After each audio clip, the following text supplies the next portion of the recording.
Welcome everybody, I am 6am Comics, and this is reviewing my kids' comics. This week we've got a brand new character to introduce to you. Now, some of you might recall that a while back, I reviewed Nolan's Worldwide Comics crossover epic, Worldwide War, in which just about every character he'd ever come up with up to that point teamed up to take on the Molder of Doom and his army of villains. You may also recall that a number of those heroes had never actually been featured in any comics prior to that book, and they mostly existed as conceptual art and just random doodles in notebooks. Well, Nolan finally decided that it was time to take one of those characters and bring him to the forefront of his comic book empire by giving him his very own debut issue. So allow me to introduce to you Elemental Man, issue number 1.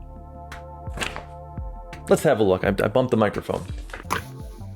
Beginning with the overall presentation, Elemental Man is presented in the standard triple staple format. The cover is hand-drawn using a gorgeous combination of pencil and crayon, and features our title hero, Elemental Man, running towards the viewer with all of his elemental powers on full display. The interiors are drawn in black and white with a mechanical pencil, and despite access to a T-square and about 100 different rulers, Nolan decided it best to stick with his traditional free-form panel boxes. I mean, who am I to question artistic expression? The artwork is top-notch, and Nolan's unique blend of both simplicity and detail give it that familiar Worldwide Comics charm we've come to love from this brand. As far as spelling and grammar go, it was certainly a valiant effort on Nolan's part. A solid C+, if I were his English teacher, which is a welcomed improvement to previous efforts.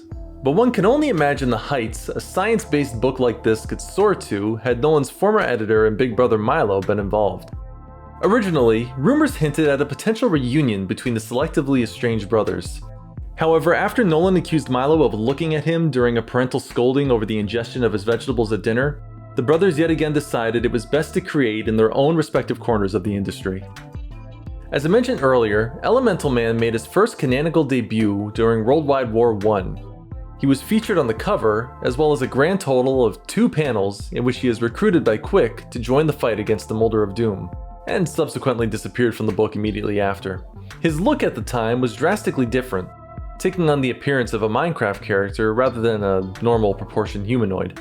Word on the street is that he was only included in the book to maintain the creative rights to the character before he slipped away into the public domain, where he would undeniably be reimagined into a gritty, low-budget, independent horror flick. But I've rambled enough. Let's take a look at this here issue and see what Elemental Man is all about, eh? We open up to a conceptual rendering of our hero in all his updated glory. Gone is the Minecraft blockhead, replaced with a full-body outfit covered in protruding elemental, elements. One time, a mad scientist was doing an experiment. Extraordinary! Hold this! It seems water is alive. People have proved otherwise, but the proof is incorrect. Humans can control water if they move their hand in a specific way. Wait, really? Alright, let's see here. Oh my gosh. Maybe I can do the same for multiple elements. The scientist begins motioning his hands in unique ways as he emits electricity from his hands. Is electricity considered one of the classical elements? Fire! Wind! Water! Electricity! Sure, why not? Fire! Shouts the scientist as flames burst forth from his hands. I'm glad we've got this little cliff note informing us that fire is just a fancy way of saying fire. Yeah, my tongue! Maybe more people can use these elements. They will be the Elemental Man. With this idea, the scientist begins a series of tryouts to see if any other people can perform this unique gift. Hiding behind the giant shield, he allows the applicants to make their attempts. No. Rats. No. Oh man, the heck is that, Harvey? While others fail, one man in particular manages to spark a few sparks. Following these sparks, the bearded man finally manages to expel a giant flame from his hands. Yes! Ha ha! Satisfied with himself, the man intensifies the fire. Wait, how do I stop? If I burn off your face, sorry, I can't stop this fire. Twitch your hand left! The man twitches his hands, and the flames extinguish, much to the scientist's relief. As his shield disintegrates from the heat, the scientist declares, "Well, you're the elemental man. Here, it's your new suit." The man changes into his brand new uniform. It's cool, but bland. Suddenly, a strange elemental formation pops out of the side of his outfit. They pop out when you're about to use them. I'm guessing that's fire.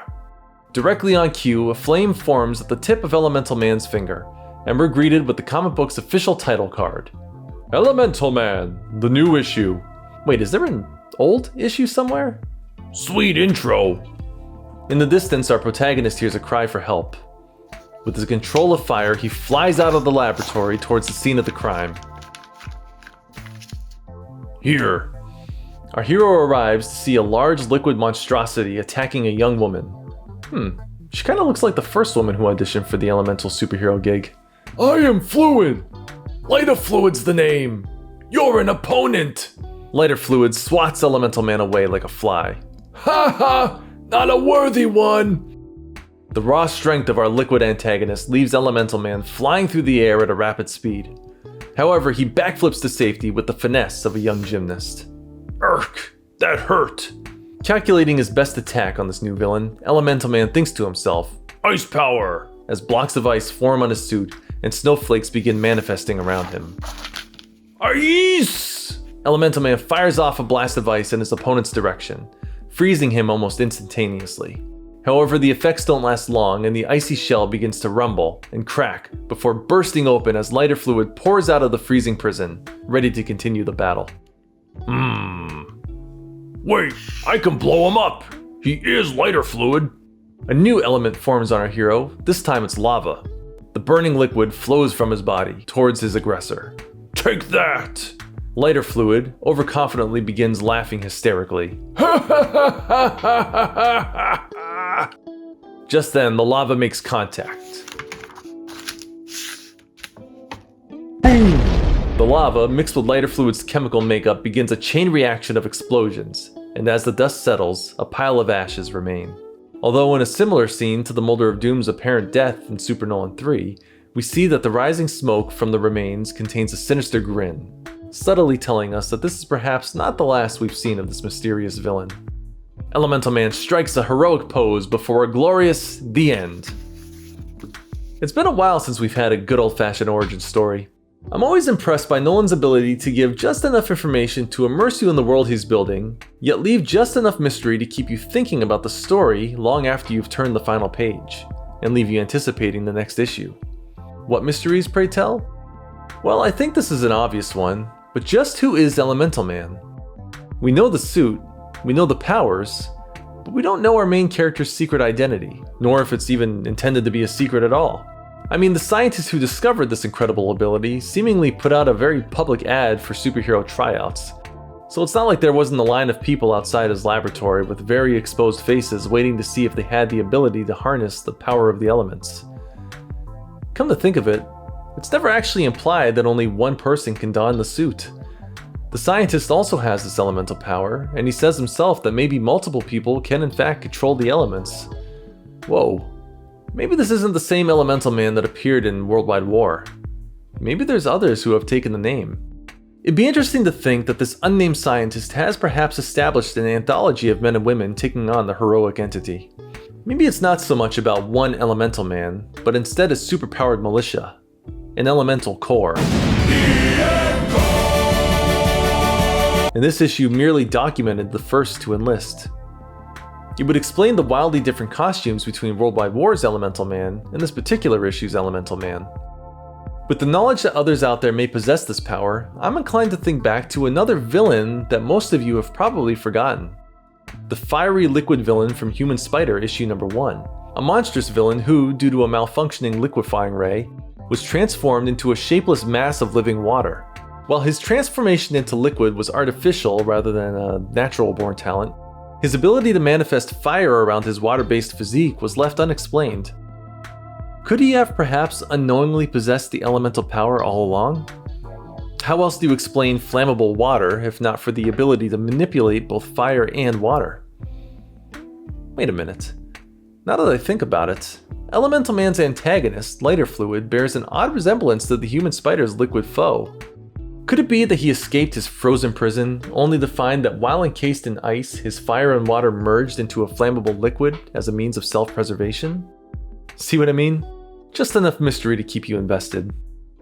It's been about 10 months since this comic's creation, and although fans found it disheartening that Elemental Man failed to make an appearance in the Second Worldwide War, many continue to hold out hope that this unique hero will make an epic return in a highly anticipated sophomoric issue.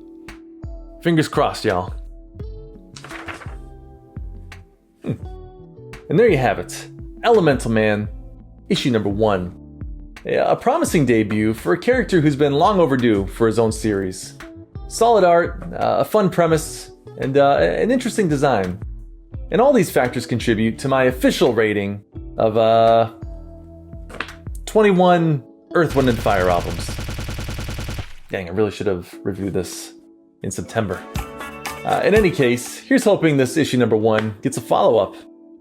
But curious to hear from you. What other single comic heroes would you like to see get a follow-up issue? We've had quite a few on this channel. Let me know in the comments. And as always, sub it, like it, share it. I'm out.